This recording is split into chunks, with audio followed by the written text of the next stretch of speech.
அனைவருக்கும் வணக்கம். இன்றைய வீடியோவில் ரிலே மற்றும் அது இல்லாமல் கம்ப்ரஸரை எவ்வாறு தொடங்குவது மற்றும் டைரக்ட் கூல் ரெஃப்ரிஜரேட்டரின் செயல்திறனை எவ்வாறு சோதிப்பது என்பதை நாம் அறிந்து கொள்வோம். நோக்கங்கள்: இந்த வீடியோவின் முடிவில் உங்களால் செய்ய முடிவது என்னவென்றால், 1. ஒரு ரிலே மூலம் கம்ப்ரஸரை தொடங்குதல், 2. ரிலே இல்லாமல் கம்ப்ரஸரை தொடங்குதல், 3. ஒரு புதிய குளிர்சாதன பெட்டியின் இன்ஸ்டாலேஷன், 4. ரெஃப்ரிஜரேஷனின் யூனிட்டை தொடங்குதல், 5. செயல்திறனை சோதித்தல். இதை செயல்படுத்த தேவையான கருவிகள் மற்றும் உபகரணங்களை சேகரிப்போம். Cutting plier 200 mm 1, nose plier 150 mm 1, wire stripper 1, screwdriver set 1, line tester 500 volts 1, clamp meter 0 முதல் 500 வோல்ட் AC 1, மல்டிமீட்டர் 0 முதல் 500 volt 1, compressor hermetic FHP practical horsepower 1, copper wire 1.5 mm square 4 metre, thermometer stem digital type 5 முதல் 50 degree Celsius 1, spirit level 1, domestic refrigerator 1, voltage stabiliser 1, insulation tape 1, sandpaper தேவையான அளவு, thermal பின். செயல்முறை. Task 1. Relay மூலம் கம்ப்ரஸரை தொடங்கவும். Step 1. 1/6 அல்லது 1/8 HP seal செய்யப்பட்ட கம்ப்ரஸரை எடுத்துக்கொள்ளுங்கள். Step 2.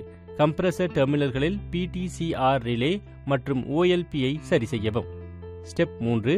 ரிலேக்கு 230 volt AC மின்சாரம் வழங்கவும். ஸ்டெப் 4. சப்ளையை ஆன் செய்து கம்ப்ரஸரை தொடங்கவும். ஸ்டெப் 5.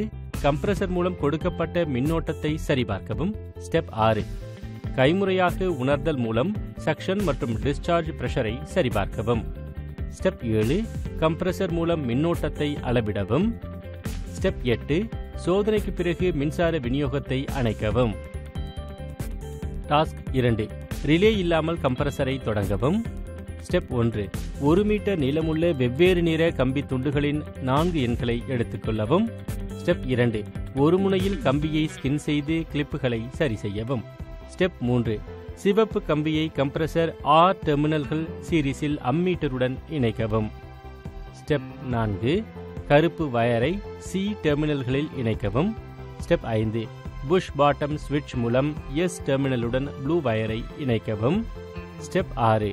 பச்சை வயருடன் கம்ப்ரஸருக்கு எர்த்திங் செய்யவும். ஸ்டெப் 7. ஸ்பின் பிளக்கை சிவப்பு, கருப்பு மற்றும் பச்சை கம்பியில் பொருத்தவும். ஸ்டெப் 8. புஷ் பாட்டம் ஸ்விட்சை அழுத்தவும். ஸ்டெப் 9. மின்சார விநியோகத்தை இயக்கவும் மற்றும் ஸ்டெப் 10. புஷ் பாட்டம் ஸ்விட்சை விடுவித்து கம்ப்ரஸர் இயங்குவதை பார்க்கவும். ஸ்டெப் 11. கம்ப்ரஸர் வேலை உறிஞ்சும் மற்றும் வெளியேற்றத்தை சரிபார்க்கவும். ஸ்டெப் 12. கம்ப்ரஸர் மூலம் கொடுக்கப்பட்ட மின்னோட்டத்தை அளவிடவும். ஸ்டெப் 13. சோதனை முடிந்ததும் வயரை அணைத்து அகற்றவும். மெகர் லீடுகளை பின்வருமாறு இணைக்கவும்.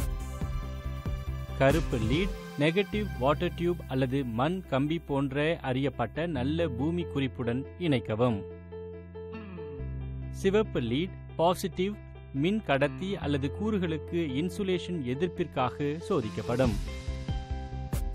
இன்சுலேஷன் ரெசிஸ்டன்ஸ் டெஸ்ட் செய்ய மெகரை இயக்கவும். உயர் எதிர்ப்பு ரீடிங் நல்ல இன்சுலேஷனை குறிக்கிறது. அதே சமயம் குறைந்த எதிர்ப்பு ரீடிங் இன்சுலேட் சிதைவு அல்லது சாத்தியமான தவறை குறிக்கலாம். ரெஃப்ரிஜரேட்டரின் செயல்திறனை சரிபார்க்கும் போது மின் அழுத்தம், மின்னோட்டம், வாட்ஸ், எவாப்பரேட்டர் காயில் கண்டென்சரில் வைப்ரேஷன் ஆகியவை சரிபார்க்கப்பட வேண்டும். அவுட். இந்த வீடியோவில் நாம் எப்படி செய்வது என்பதை விவாதித்தோம். 1. ரிலே மூலம் கம்ப்ரஸரை தொடங்குதல், 2. ரிலே இல்லாமல் கம்ப்ரஸரை தொடங்குதல்,